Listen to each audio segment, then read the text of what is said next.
Aloha everybody, and welcome to Beachwalks with Rocks. Today is show number 47, and you can find us at beachwalks.tv.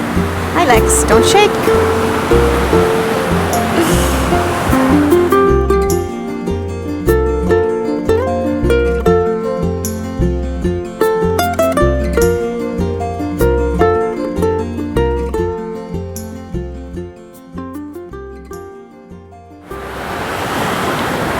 So yesterday, in this theme of video blogging week and the topic being dangerous, I talked about things that are physically dangerous, and today I'm going to talk about things that are or that feel psychologically dangerous.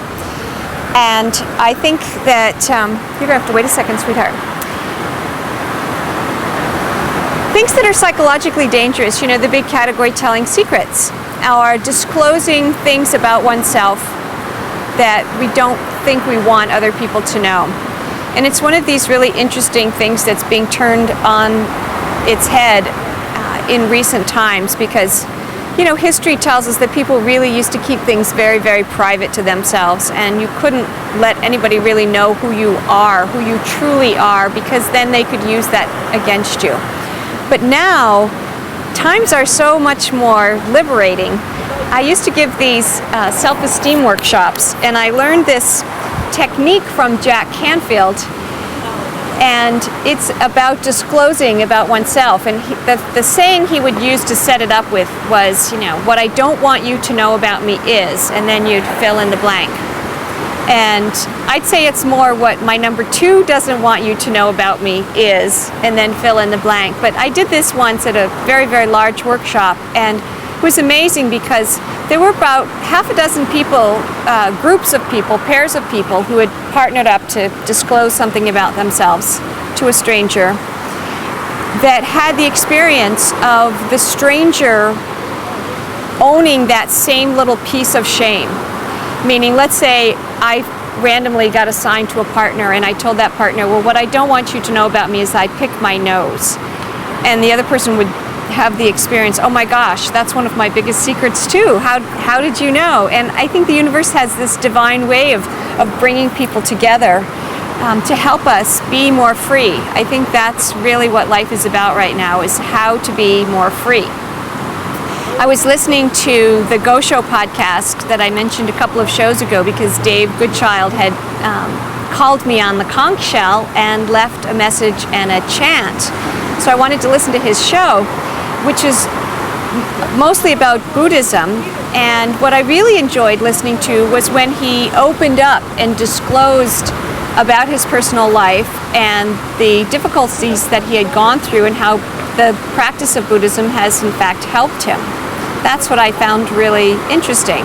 So I decided I was going to call today's show Psychological Nudity, which is a borrowed phrase from the radio talk show host Michael Savage.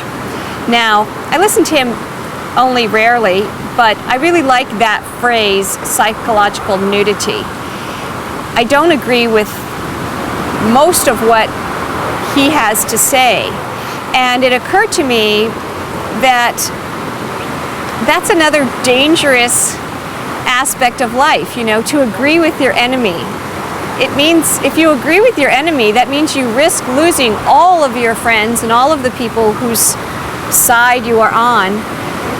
But I think I think that's another dated notion that is destined to die off, because, you know, we're not one-dimensional people. When I went to college in Berkeley in the early 70s, I was with 2 groups of people. One group was fiercely anti-Vietnam War, and one group were the budding feminists and women's health movement. And so I volunteered at the Women's Health Clinic, and I also marched in the anti-war demonstrations. And both groups really gave me a hard time, because they said I wasn't really serious about the cause if I didn't give 100% of my time and attention to their cause. Well, you know, I learned very early on that I'm a multidimensional person, and I might agree with you on 3 out of 4 things, but that 4th thing I might disagree with you on. And now the space in life is possible for that, and in fact I think that's the only hope that we have of, not the only hope, but I think it's our best option for making the world a better place to live in. You know, we've gotten very divisive and people are in very, very extreme camps, and I would really like to see those systems completely dismantle themselves, because I find when people get together and just talk person to person, heart to heart, we can find plenty of things that we agree on.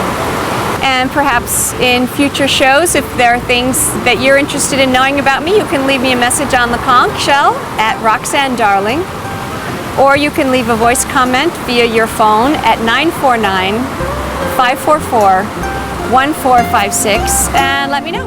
I'll go that way real quick. Okay.